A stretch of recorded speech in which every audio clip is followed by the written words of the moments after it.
So what can you tell us about this final season? Any hints? No spoilers or anything. Well, I'll just say, even when we started it, the first season of Camp Cretaceous was basically a survival story of these kids with no one to count on but each other. And the intention for this was always to kind of bookend it with another story where it's a survival story, where we always wanted to, even though they get there different ways, we wanted the kids to be there in the third act of Dominion and be in Biosyn Valley and no one to count on but each other. And so that's, it's definitely our most ambitious season of anything. They got a lot to do with the backdrop of Dominion behind it. So, yeah, it's big. It's big and ambitious, and I hope folks like it. Yeah. So there's 6 different characters, all with their expertise, like levels. Like you've seen them evolve, and like, what's the writing? What's everything like with the producer, director? Like, what is that collaboration like? When all of that's happening, 6 people, yeah, are constantly changing. Yeah, there's a lot of we have an amazing head writer, Bethany Armstrong Johnson, who actually started out as our script coordinator on Camp Cretaceous, and then we quickly went, well, she's a phenomenal writer and an even better leader. So even going back to Camp Cretaceous, everything, like, we know some mile markers depending where we are in the franchise. Everything starts with the characters. When we start to break our season, whatever season, we start with the characters. What do we want to see from them that we haven't seen from them before? As we put it, the dino danger, that all comes later. Really we want to tell, like, a grounded character story, and luckily we're in this giant IP, because you don't always get to do that and have people see it. So it all starts with the characters, and so it's a lot of talk with Bethany and me and the writers and the other EP, Aaron Hammersley, and we also have, it's very collaborative with the story artists and the directors.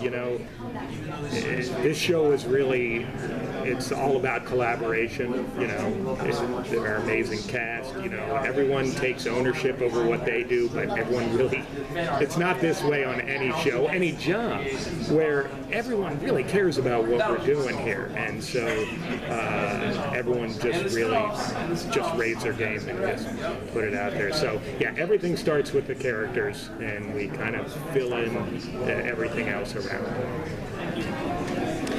What is your favorite piece of dinosaur-related media that's not from this franchise?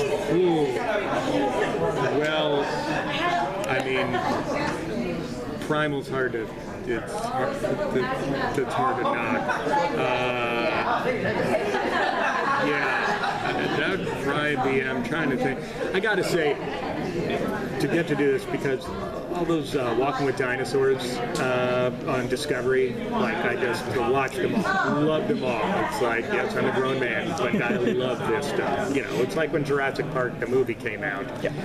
I was like, where's this movie been my whole life? Yeah. So honestly, I would probably say Walking with Dinosaurs, and then more recently Prehistoric Planet, and just we took a lot of inspiration from both of those.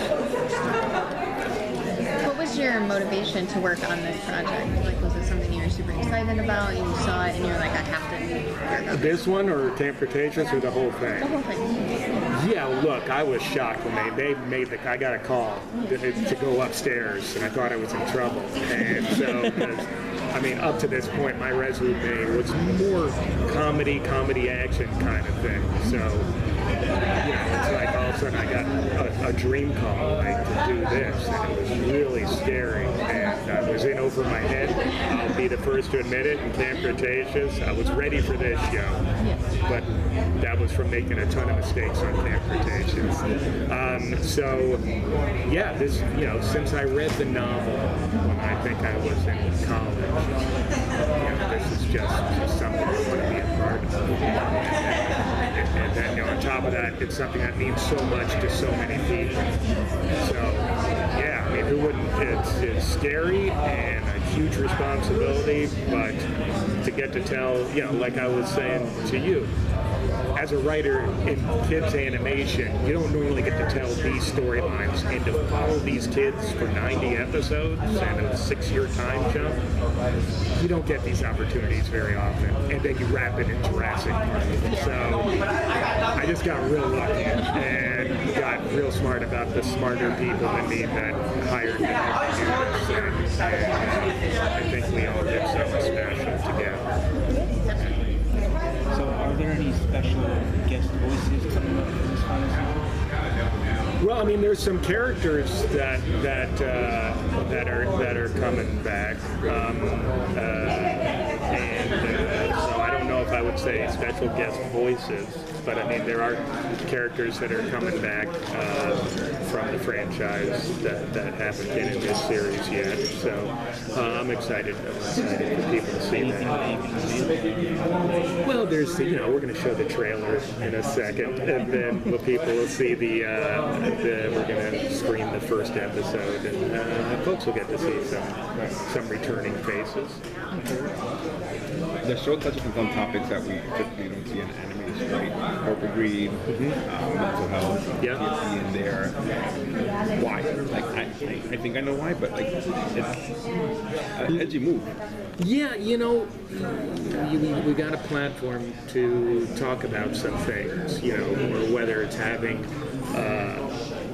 a lead character with a limb difference, and so we get to put a spotlight on a really underrepresented part of the community, and Kirsten's done such a beautiful job of bringing Brooklyn to life. It's just we've got a platform, and we want to talk about things, and it's not like kids and young adults today aren't already talking about these things, but whether or not it's just, whether it's the Yaz and Sammy of it all, why shouldn't a queer kid get to see a version of themselves on TV and go, I'm normal, I'm a person, just like everybody else. And that's an important responsibility. We're not saying, hey, this is the way to go. It's just like you're normal. We're all people, and we're all in this, and we're stronger when we stick together, which has sort of been the underlying message from the beginning of Transportations. So that's just sort of that's the message we're trying to tell. And that's we just want people, more than the dinosaurs, what we want folks to take away from it. We're all just doing the best we can. Let's do it together. I appreciate that message from you. Yeah, I appreciate that. Which character do you most relate to? Do I most relate to? It's probably Darius. I want to say Yaz because she's sort of cool. And actually, Brooklyn has become just Brooklyn in this series. That's making some questionable decisions.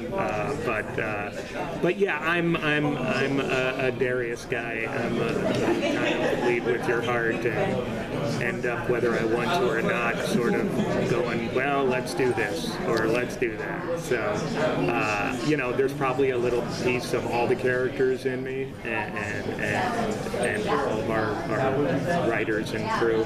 But yeah, I'm probably the dino nerd. Yeah. What would you say is your favorite moment across the board Transportations and Chaos Theory? You made that scene and you're like, yeah, that's right. I'm lucky enough to say there's a lot of them, and some of them are in this season, so I can't tell you.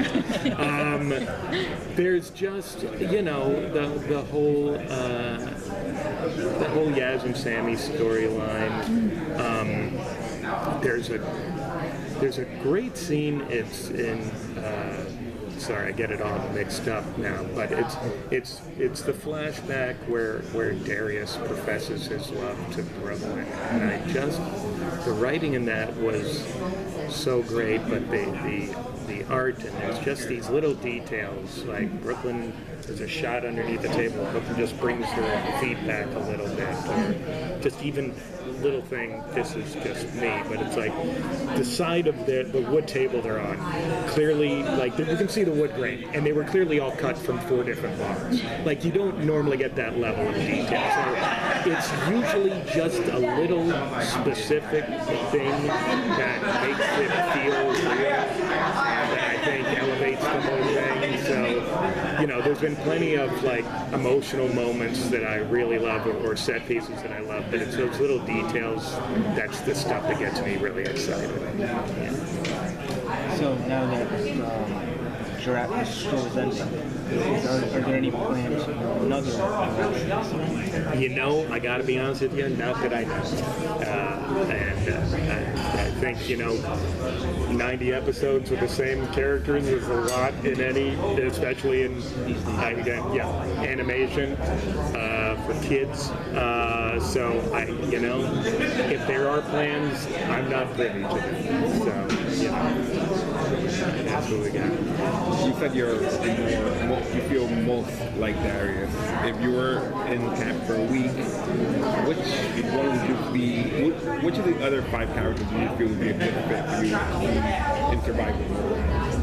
Well, probably Ben in Camp Cretaceous, who was terrified most of the time until he kind of has that moment where it's like, hey, if I'm going to survive, I got to adapt. So probably Ben, even though I drop him off a lot. So at least I hope I would adapt and not just, you know, not just go into a fetal position and hope for the best. We have about 2 minutes.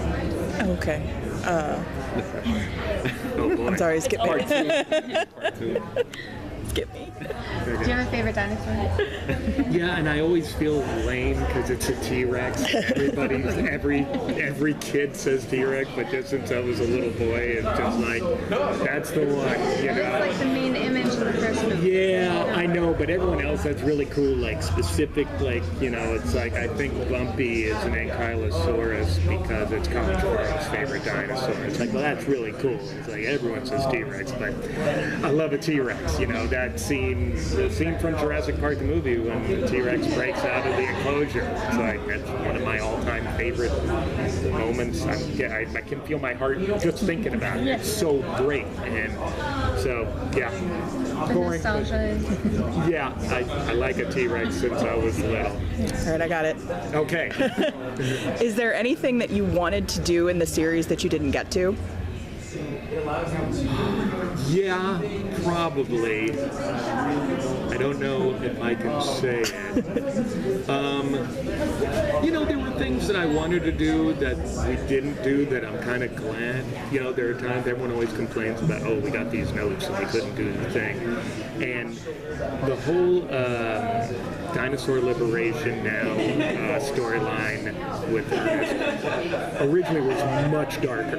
Like, they were full-on eco-terrorists, and usually, here, peek behind the curtain. So I usually get notes from DreamWorks, Netflix, Universal franchise, and Colin Trevorrow, and I got to make all of them happy.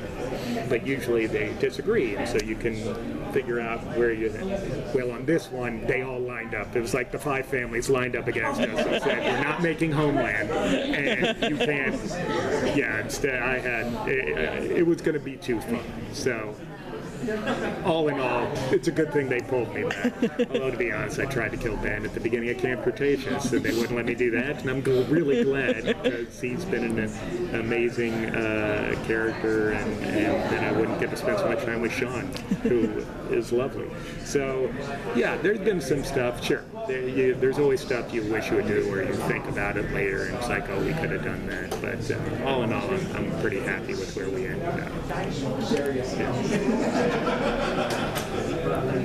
Are we good? I think I'm good, yeah. Oh, hey, thank you. Thanks. Thanks all for your input.